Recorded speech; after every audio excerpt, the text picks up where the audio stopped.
بسم الله الرحمن الرحيم.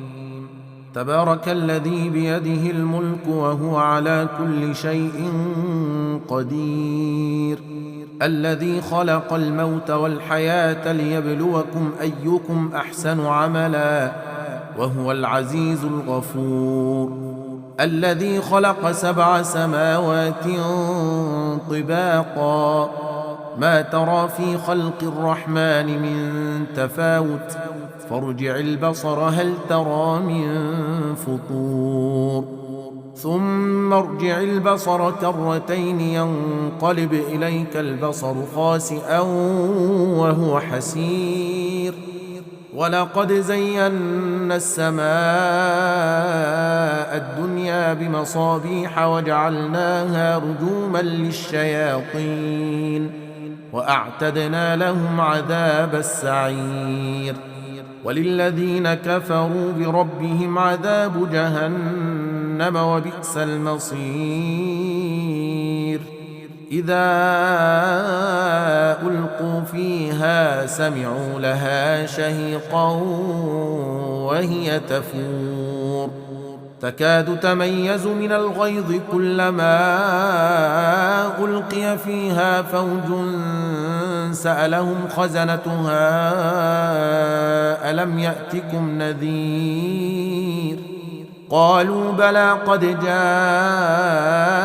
نذير فكذبنا وقلنا ما نزل الله من شيء إن أنتم إلا في ضلال كبير، وقالوا لو كنا نسمع أو نعقل ما كنا في أصحاب السعير، فاعترفوا بذنبهم فسحقا لأصحاب السعير.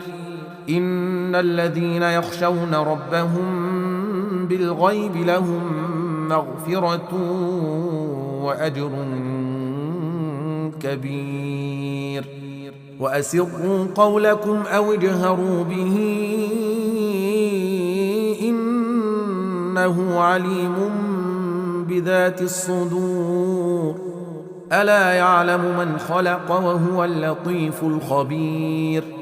هو الذي جعل لكم الأرض ذلولا فامشوا في مناكبها وكلوا من رزقه وإليه النشور.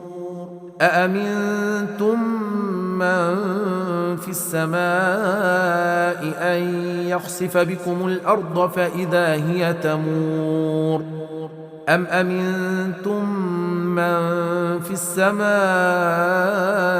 أن يرسل عليكم حاصبا فستعلمون كيف نذير، ولقد كذب الذين من قبلهم فكيف كان نكير. أولم يروا إلى الطير فوقهم صافات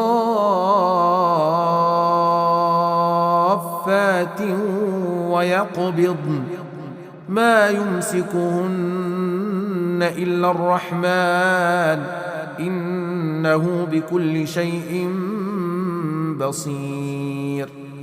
أمن هذا الذي هو جند لكم ينصركم من دون الرحمن إن الكافرون إلا في غرور.